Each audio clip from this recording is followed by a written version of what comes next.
Good morning everyone. कैसे हैं आप लोग? Guys I hope you all are doing good. तो गाइज आज के सेशन में हम डिस्कस करेंगे बिजनेस लॉस पे। क्या नाम है हमारे सब्जेक्ट का? Business loss. गाइज एक बात बताना चाहूंगी, आप कोई भी पढ़ाई करें, कोई भी सब्जेक्ट पढ़े तो सीधा चैप्टर 1 पे जंप मत कीजिए।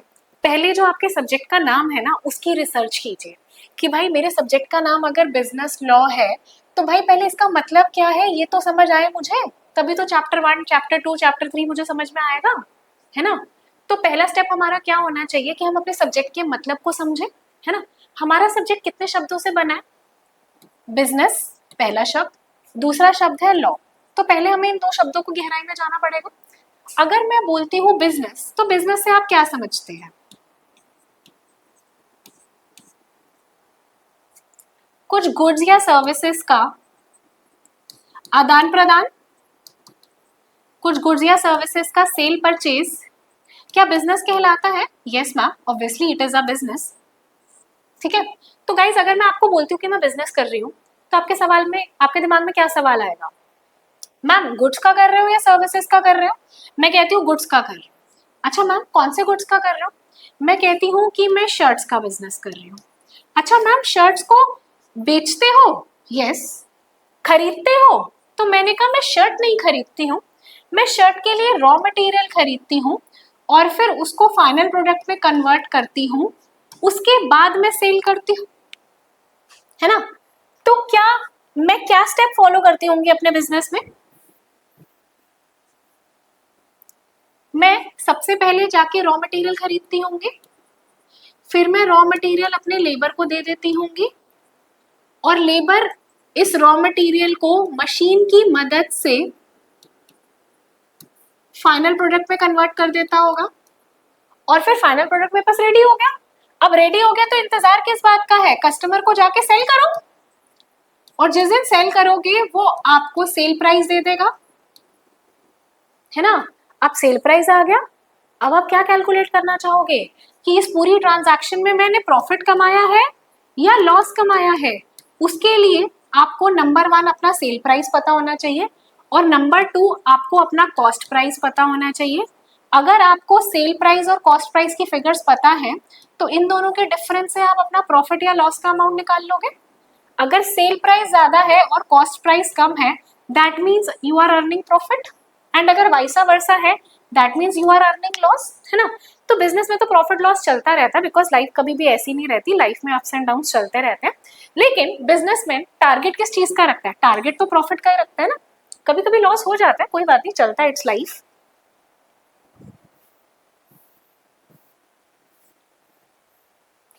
तो आते हैं, सुनते हैं बात को, आगे समझते हैं। मैं बिजनेस कर रही थी, किसका बिजनेस कर रही थी? शर्ट्स का बिजनेस कर रही थी। शर्ट्स का बिजनेस करने के लिए मेरा टारगेट क्या है कि मैं कस्टमर को पहुंचाऊं, कस्टमर मुझे पैसा दे और अपना मैं प्रॉफिट जनरेट करूं। लेकिन उससे पहले मुझे रॉ मटेरियल भी चाहिए, मुझे लेबर भी चाहिए, मुझे मशीन भी चाहिए। तो मैंने क्या करा, इन सब लोगों से डील कर लिया, मैंने रॉ मटेरियल सप्लायर से डील कर लिया, भाई इस रेट पे मुझे रॉ मटेरियल दे दियो। मैंने लेबर से बात कर ली कि मैं तुझे इस दिन पे रॉ मटेरियल दूंगी और मशीन अवेलेबल करा दूंगी और तू मुझे इतने दिन में प्रोडक्शन करके दे दियो। उसके हिसाब से मैंने कस्टमर को प्रॉमिस कर दिया कि भाई इतने दिन में शर्ट बन जाएगी, मैं आपको शर्ट दे दूंगा और फिर आप मुझे सेलिंग प्राइस दे देना और मैं अपना प्रॉफिट अर्न कर लूंगा जिस दिन का मुझे इंतजार था, जिसके लिए मैंने बिजनेस शुरू किया था। ठीक है। तो अब देखो इस बिजनेस एक्टिविटी में कितनी पार्टीज इन्वॉल्व है? एक रॉ मटेरियल सप्लायर इन्वॉल्व है, एक मशीन वेंडर इन्वॉल्व है। जब तक ये दोनों, ये रॉ मटेरियल नहीं देगा, ये मशीन नहीं देगा, क्या मैं फाइनल प्रोडक्ट बना सकती हूँ? नहीं बना सकती। लेकिन सिर्फ इन दोनों की से मेरा काम हो जाएगा? नहीं, मुझे लेबर भी चाहिए होगी और इन तीनों के बाद जाके मेरा फाइनल प्रोडक्ट रेडी होगा। मतलब फाइनल प्रोडक्ट बनाने के लिए मैं इस पे भी डिपेंडेंट हूँ, मैं इस पे भी डिपेंडेंट हूँ और मैं इस पे भी डिपेंडेंट हूँ, है ना। और फिर फाइनल प्रोडक्ट में जाके किसको दूंगी? कस्टमर को दूंगी, जो मुझे सेल प्राइस मेरी जेब में देगा। अभी तक यहाँ पे मेरा जेब से पैसा जा रहा था, ये भी मेरी कॉस्ट थी, ये भी मेरी कॉस्ट थी, ये भी मेरी कॉस्ट थी। अब समय आ गया है पैसा इनफ्लो का, अभी तक आउटफ्लो हो रहा था। ठीक है। तो भाई अब मेरा टारगेट क्या रहेगा कि इसने मुझे जो भी एक डेट फिक्स करी है उस डेट पे मैं इसको फाइनल प्रोडक्ट सप्लाई कर दूं, है ना। और उस डेट पे सप्लाई करने के लिए इन तीनों ने जो मेरे को प्रॉमिस कर रखा है, जिस डेट पे रॉ मटेरियल देने का, जिस डेट पे फाइनल प्रोडक्ट में कन्वर्ट करने का, जिस डेट पे मशीन अवेलेबल कराने का, अगर ये तीनों अपना प्रॉमिस पूरा करेंगे तभी तो मैं अपना प्रॉमिस पूरा कर पाऊंगी कस्टमर को सप्लाई करने का, है ना। तो मतलब मैं इन पे डिपेंडेंट हो गई। अब देखो मुझे थोड़ा डर लगेगा, क्या डर लगेगा कि अगर इसने मुझे टाइम से रॉ मटेरियल नहीं दिया तो मैं इसको नहीं दे पाऊंगी, अगर इसने मुझे फाइनल प्रोडक्ट बना के नहीं दिया तो मैं इसको टाइम पे नहीं दे पाऊंगी, अगर इसने मुझे मशीन टाइम पे नहीं दी पाई तो मैं इसको नहीं दे पाऊंगी। तो उसके लिए हमारी सरकार ने क्या किया, मतलब I want some surety, some surety. क्यों? क्योंकि देख मुझे पता है कि मैं गलती नहीं करूंगी, लेकिन तुम गलती नहीं करोगे ये मैं कैसे गारंटी ले सकती हूँ। लेकिन तुम्हारी गलती की करने की वजह से मेरा तो नुकसान हो जाएगा ना। क्या नुकसान होगा? कस्टमर तक गुड्स पहुंचेंगे नहीं, गुड्स नहीं पहुंचेंगे तो वो सेलिंग प्राइस नहीं देगा, वो सेलिंग प्राइस नहीं देगा तो मैं प्रॉफिट नहीं अर्न कर पाऊंगी, तो मेरा तो नुकसान हो जाएगा, है ना। तो उसके लिए हमारी सरकार ने कहा कोई नहीं तुम चिंता मत करो। मैं कौन थी? मैं कौन थी? मैं क्या कर रही थी? मैं क्या कर रही थी? बिजनेस। मैं कौन सी कंट्री में रहती हूँ? मेरा नाम क्या है? सुनीला कपूर, ठीक है। मैं कौन सी कंट्री में रहती हूँ? इंडिया में। क्या मैं इंडिया के सिटीजन हूँ? यस। तो मेरी सुरक्षा की जिम्मेदारी किसकी है? हमारी सरकार की। तो हमारी सरकार ने क्या किया, अपनी सिटीजन्स की सिक्योरिटी के लिए कुछ रूल्स बनाए, कुछ सेट ऑफ रूल्स बनाए, और वो रूल्स हमारी सरकार ने बोला कि वो ऑल सिटीजन्स को फॉलो करने हैं। जो लोग फॉलो कर लेंगे, कुछ लोग ऐसे होंगे जो फॉलो कर लेंगे, कुछ लोग होंगे जो फॉलो नहीं करेंगे। जो लोग फॉलो कर लेंगे तो ओके है, लेकिन जो लोग फॉलो नहीं करेंगे उसको हमारी सरकार क्या करेगी? पनिश करेगी, ठीक है। ऐसे ही क्या हमारी सरकार ने ऑल सिटीजन्स के लिए रूल बनाया है? यस। उसके अलावा हमारी सरकार ने कुछ रूल्स ऐसे भी बनाए हैं जो स्पेसिफिक लोगों के लिए बनाए हैं। जैसे कि हमारी सरकार ने कुछ रूल्स सिर्फ उन लोगों के लिए भी बनाए हैं जो पर्सन बिजनेस में इन्वॉल्व है। जैसे कि अभी ऊपर 4 लोग इन्वॉल्व थे, raw material supplier, machine vendor, labour और कस्टमर, और मैं 5 लोग इन्वॉल्व थे। तो हमारी सरकार ने क्या कहा? हमारी सरकार ने कहा कि भाई देखो, जब हम मोर देन वन पार्टी होती है और सबकी बहुत सारी पार्टीज होती हैं बिजनेस में, और सब एक दूसरे पे डिपेंडेंट होती हैं। डिपेंडेंट तो हुई ना मैं उन पे कि वो रॉ मटेरियल देगा तो ही मैं प्रोडक्शन करवा पाऊंगी, लेबर होगी तो मेरी प्रोडक्शन कंप्लीट हो पाएगी, कस्टमर होगी तो कोई परचेज करने वाला होगा, डिपेंडेंट तो मैं हूँ ही। और जिन पे आप डिपेंडेंट हो, ऐसा भी हो सकता है कि वो धोखा दे जाए, मतलब उन्होंने जिस डेट का प्रॉमिस किया है उस डेट पे वो रॉ मटेरियल ना दे, लेबर उस डेट पे आपको फाइनल प्रोडक्ट बना के ना दे, या फिर ये भी हो सकता है कि आप मटेरियल रेडी करके, फाइनल प्रोडक्ट रेडी करके चले गए डिसाइडेड डेट और डिसाइडेड टाइम पे कस्टमर के पास, और कस्टमर ने कहा जा अब नहीं चाहिए, या वो ले ले और आपको पेमेंट ना करे, है ना। तो कुछ भी डिफॉल्ट हो सकता है। तो जिन भी पार्टीज के साथ आप बिजनेस में इन्वॉल्व हो, उनमें से कोई भी आपके साथ धोखा कर सकती है। धोखा मतलब उन्होंने आपसे जो प्रॉमिस किया हुआ था, अब वो कहती है कि जान नहीं निभा रही, मैं अपने प्रॉमिस में क्या कर रही हूँ? डिफॉल्ट। तो भाई आपका तो नुकसान हो जाएगा ना, है ना। तो उस नुकसान से बचने के लिए हमारी सरकार ने कुछ रूल्स बनाए, और उस रूल्स का नाम क्या रखा? लॉ। रूल्स को क्या कहते हैं? लॉ। जो रूल्स हमारी सरकार सिटीजन्स के लिए बनाती है उन रूल्स को क्या बोलते हैं? लॉ। तो जो रूल्स हमारी सरकार ने बिजनेस से जुड़े लोगों के लिए बनाए उसको क्या बोलेंगे? Business law. तो ये सारी स्टोरी मैंने आपको आपके सब्जेक्ट का मीनिंग क्लियर कराने के लिए बताई। आई होप आपको समझ में आया होगा। तो चलो आगे बढ़ते हैं। तो अब क्या हुआ, for example raw material supplier ने मुझे धोखा दे दिया। अब उसने धोखा दे दिया तो मैं क्या करूं? कस्टमर तक मेरे प्रोडक्ट पहुंच नहीं पाएंगे तो वो मुझे सेलिंग प्राइस नहीं देगा, सेलिंग प्राइस नहीं देगा तो मेरा प्रॉफिट नहीं देगा। अब मुझे तो नुकसान हो गया। अब मुझे नुकसान हो गया तो अब मेरे साथ नुकसान हुआ है, मैं रो रही हूँ, और मैं रोते रोते कहाँ जाती हूँ? सरकार के पास। सरकार मुझे किसके पास भेजती है? कोर्ट के पास। और कोर्ट को क्या चाहिए? सबूत। सबूत दो भाई, तुम कह रहे हो रॉ मटेरियल सप्लायर ने तुम्हारे साथ धोखा किया है, सबूत तो दो, तभी तो उसको पनिश करूंगा। और सबूत ऐसा होना चाहिए कि हाँ लॉ में जो अलाउड है तुम वही काम कर रहे थे, और उसने भी उसी काम का प्रॉमिस किया था, और उसने ड्यू डेट पे प्रॉमिस निभाने से मना कर दिया, ऐसा कोई सबूत दो। तो सोचो क्या सबूत हो सकता है। अगर मैं कहीं किसी रिटन डॉक्यूमेंट में ये लिखा दिखा दूं कि रॉ मटेरियल सप्लायर और मेरे बीच में प्रॉमिस हुआ था, क्या प्रॉमिस हुआ था कि ये मुझे क्या देगा, रॉ मटेरियल, एक डेट मेंशन थी कि इस डेट पे देगा, और मैंने इसको क्या प्रॉमिस किया था कि मैं उसके बदले तुझे पेमेंट कर दूंगी, जो भी तेरा पर यूनिट रॉ मटेरियल का प्राइस है मैं तुझे पे कर दूंगी। तो हम दोनों के बीच में प्रॉमिस हुआ था, और फिर नीचे हम दोनों साइन कर दें, रॉ मटेरियल सप्लायर और मैं, अगर हम दोनों साइन कर दें तो क्या ये डॉक्यूमेंट मैं कोर्ट को एज सबूत पेश कर सकती हूँ?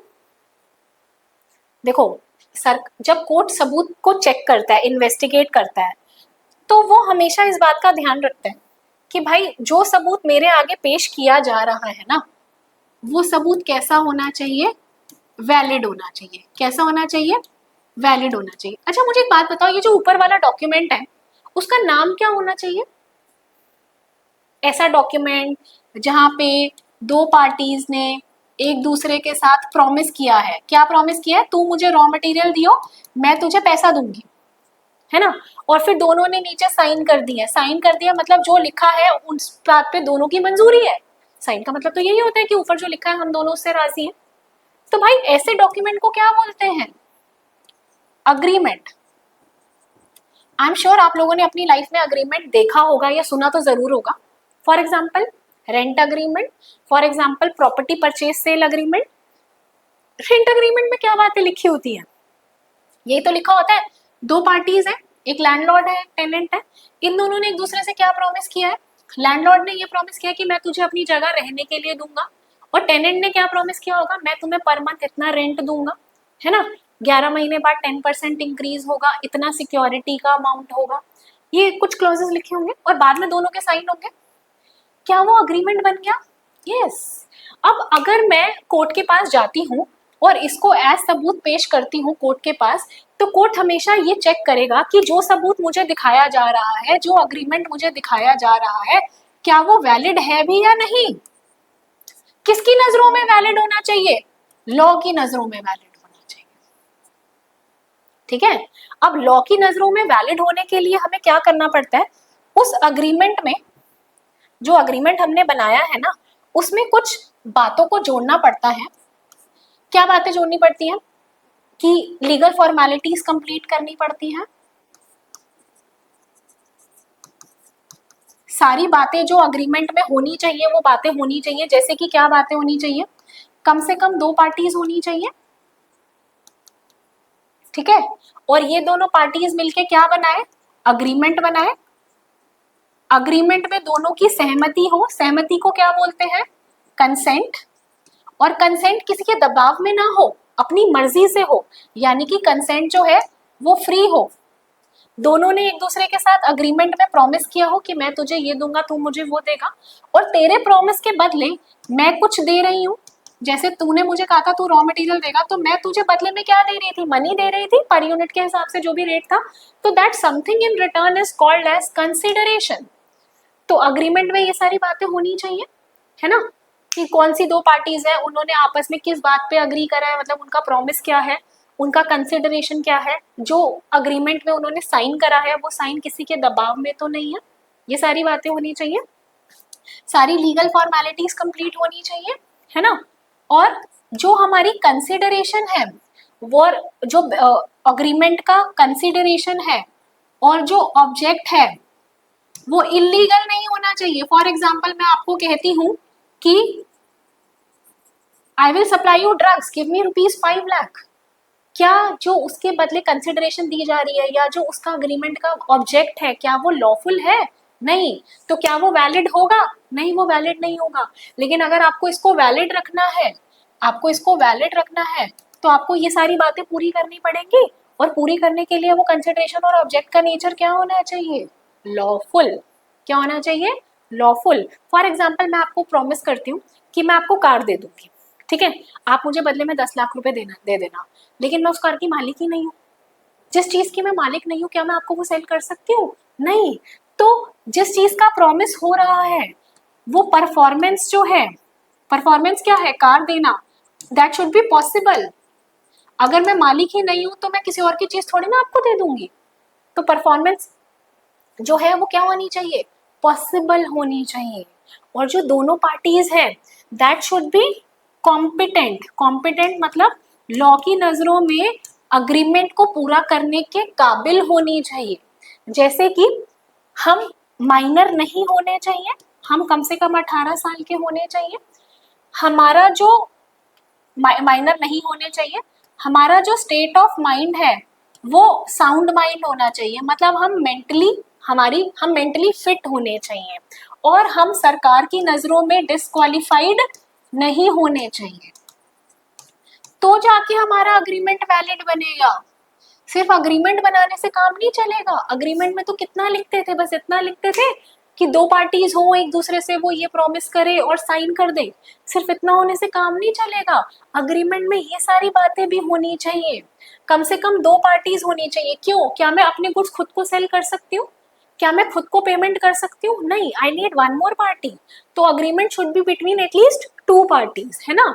और दोनों पार्टी एक दूसरे के साथ क्या करे, अग्रीमेंट साइन करे।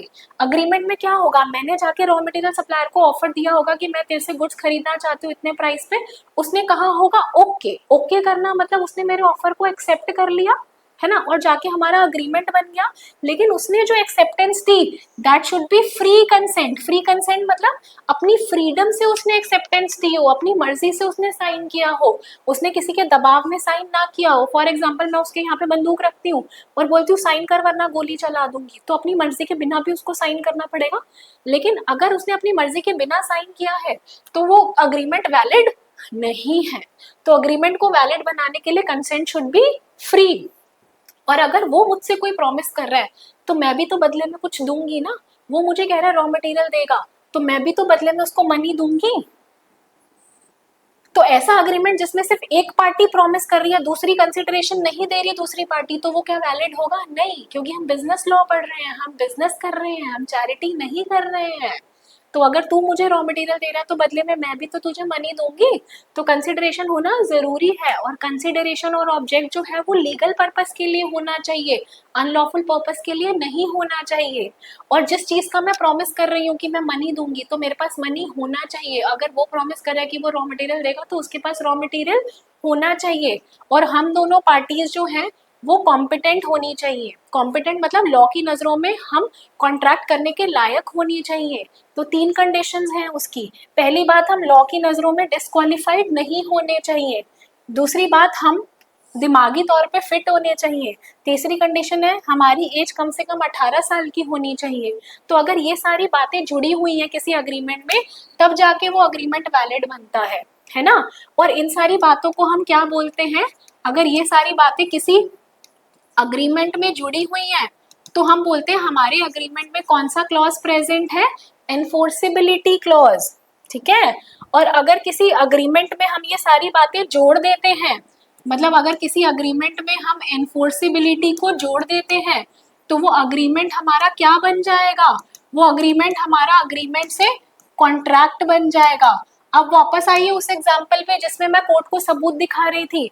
अगर मैं सबूत अग्रीमेंट दिखाती हूँ तो कोर्ट कहेगा जी ये तो वैलिड नहीं है, क्योंकि इनमें एनफोर्सेबिलिटी की सारी बातों में से कुछ भी नहीं है। जब तक सारी बातें मिसिंग होगी तब तक मैं वैलिड नहीं मानूंगा।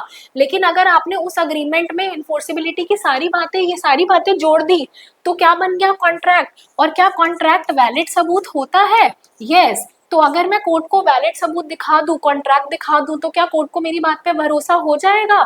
यस। तो कोर्ट जब कंप्लेंट करने मैं गई थी अगेंस्ट रॉ मटेरियल सप्लायर और कोर्ट ने सबूत मांगा कि सच बताओ कि इसने सबूत दिखाओ कि इसने तुमसे प्रॉमिस किया था, और अगर मैं कोर्ट में कॉन्ट्रैक्ट दिखा रही हूँ तो क्या मैं जीत जाऊंगी? यस, क्योंकि वो वैलिड सबूत है।